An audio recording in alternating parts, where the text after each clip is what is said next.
con el doctor Franklin Gómez, el doctor Gregorio Gutiérrez y el doctor Tito Suero. A mí me gustaría, el doctor Gutiérrez mencionaba al inicio de la importancia de tener esas estrategias ya planificadas antes de que inicie un conflicto bélico. Entonces me gustaría, desde sus diferentes experiencias en este tipo de situaciones, que pudieran hablarnos de ¿qué podemos tomar de esas experiencias e implementarlas para tener estrategias que puedan ser efectivas en situaciones como las que se viven en la Franja de Gaza?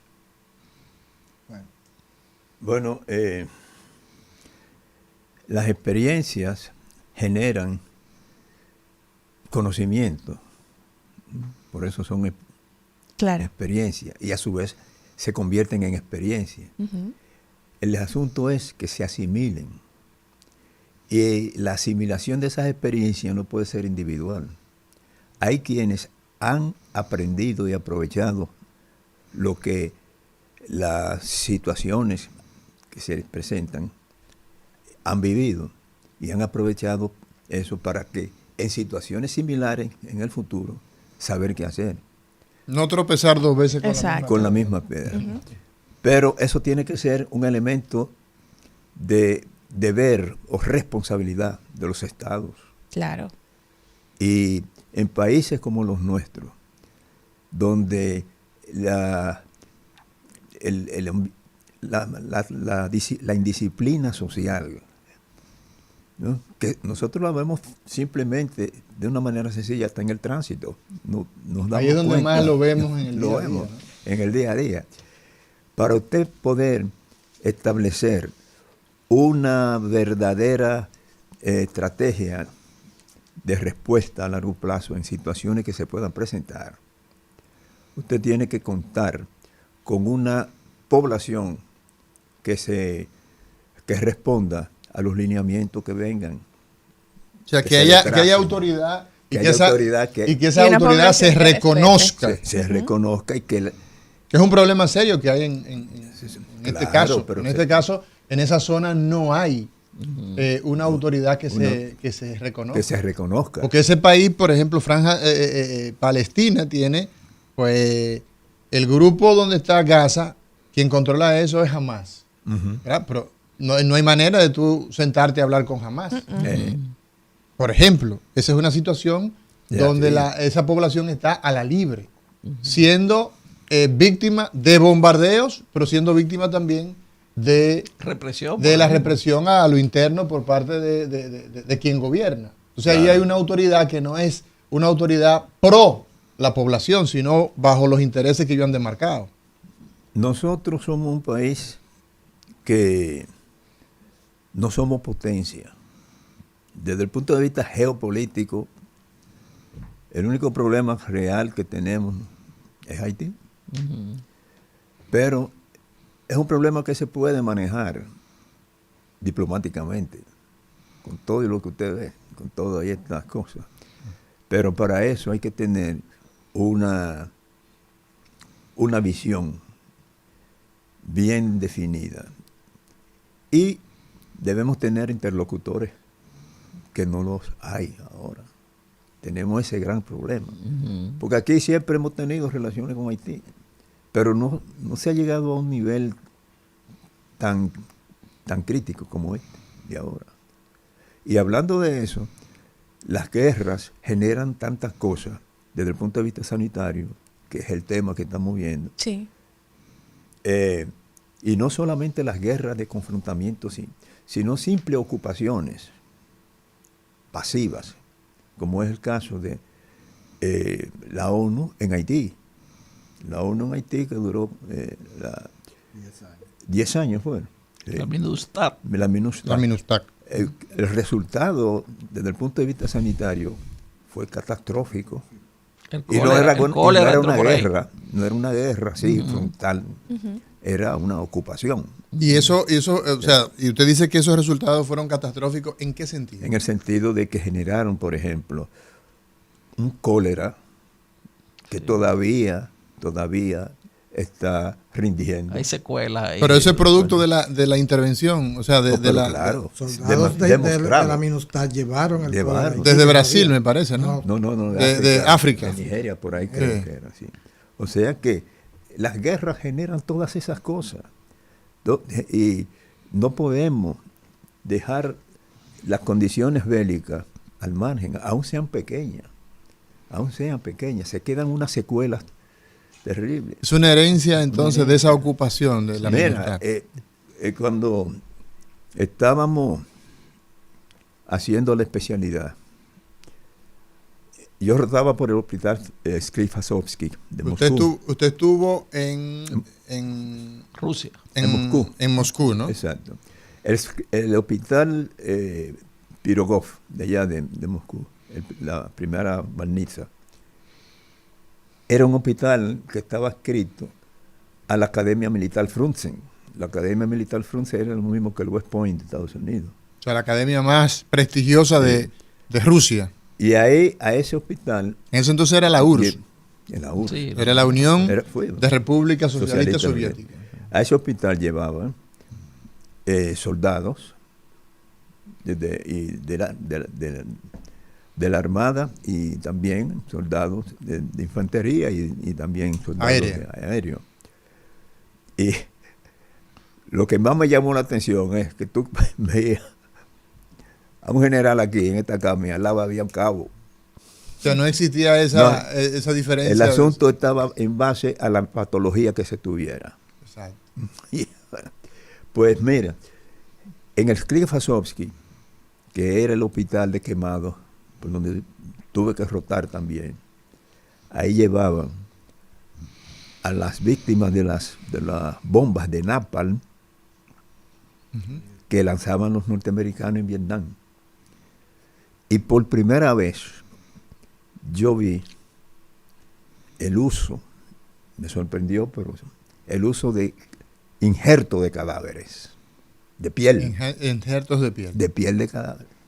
O sea que se usaba la piel heteróloga de cerdo, que es muy buena, pero no había piel homóloga hasta que empezaron, por resultado de la guerra el napalm. El napalm es una combinación, es un explosivo que combina gasolina con un elemento que se pega, se adhiere, y por esa razón, igual que el fósforo blanco que le tiraron a Casimiro Castro aquí, esas bombas queman y se deja mucho tiempo ardiendo, y las quemaduras son terribles. La piel, sí. Claro. Hay una foto muy famosa de una niña Desnuda por el uso del napalm allá en Estados Unidos, que fue uno de los detonantes que determinó la reacción antibélica que surgió entre la comunidad norteamericana, que empezaron eso en la llegada de ataúdes con la bandera norteamericana. Sí. O sea que, señores, si usted se pone a ver las secuelas de la guerra son crisis sanitarias perdurables. Sí, adelante, Gregorio. Una de las cosas importantes en la medicina es la historia. Coincidencialmente, el doctor Suero y yo somos directivos de la Sociedad Dominicana de Historia de la Medicina en este periodo. Y hemos visto cómo las guerras han generado adelantos, cambios en el manejo de las bajas que se presentan ahí. Marie Curie creó el sistema de rayos X portátiles durante la Primera Guerra Mundial, con vehículos que conseguía de potentados, y ella los habilitaba y le ponía equipos de rayos X y se llevaban a los campos, a los hospitales de campaña. En la Segunda Guerra Mundial vimos cómo había en los pelotones de soldados y todas las cosas, había médicos que eran pediatras, que eran ginecobstetras, que eran cardiólogos, haciendo medicina de emergencia, atendiendo pacientes en el terreno y en los hospitales. Y cómo fue cambiando y cómo surgió el triaje. El triaje viene a ayudar en una forma enorme la capacidad de darle supervivencia a personas que en una situación X podían perder su vida si no se les atendía con prioridad. Pero ese triaje nos permitió salvar vidas con los recursos que teníamos, no involucrarnos a tratar de atender al más grave, que se nos iba a morir como quiera, sino de darle atención a aquel que con los recursos que tenemos tenía posibilidad de sobrevivir. Sí. Así mismo han venido trabajándose una puntualización ahí, Gutiérrez, si me permite. Con relación, me llamó la atención cuando el maestro Suero dice que ahí al lado de un general pues había un soldado. Y eso fue a raíz de la invención precisamente del triaje por Larry, que era un médico jefe de la Guardia Imperial, un cirujano. Británico. Francés, sí. Él siempre... anteriormente era por rango, se atendía según el rango, había que atender primero lo que general, mayor rango. Sí. Y cuando él logró ser el jefe de la Guardia Imperial, él cambió esa dinámica y a él se le atribuye la invención del triaje, haber inventado el triaje, que él dijo que no, que tenía que ser por los discriminantes fisiológicos, tenía que ser por la prioridad de la atención clínica y no por el rango. Y así entonces se acuñó todo esto y a partir de ahí hay que aplicar triaje para ver cuál es la prioridad. Otra cosa también que resalta que la guerra era que esos ejércitos militares no solo tenían médicos, sino también que tenían veterinarios, porque cuando era en caballería la guerra era más importante para que usted vea el caballo que el soldado. Caía un soldado. Lo importante era agarrar el arma y proteger el caballo. Sí. Porque el soldado había de más, lo que no había mucho era caballos, ni armas. Entonces, esos cambios que fueron viniendo, vimos como antes se usaba morfina y un polvito que era lo que se le echaba a las heridas. Sulfatiazol, algo así. Sulfa. Y hubo una historia durante la invasión de Normandía, donde un soldado herido le dijo al médico que lo estaba atendiendo: doctor, me unté la morfina y me bebí la sulfa. Porque a cada soldado le ponían para ese evento, porque no se sabía cuándo iban a poder llegar los médicos, aunque estaban desembarcando médicos y después llegaba esa gran compresa para taponar y como lo que yo mencioné ahorita, los torniquetes. O sea, la medicina fue cambiando con cada evento, con cada guerra. La guerra de Vietnam nos enseñó cómo manejar esas grandes quemaduras. Claro. En los bomberos, por ejemplo, nosotros tuvimos un evento donde varios bomberos cayeron en un pozo, para decirlo así, de petróleo que estaba ardiendo, estábamos combatiendo.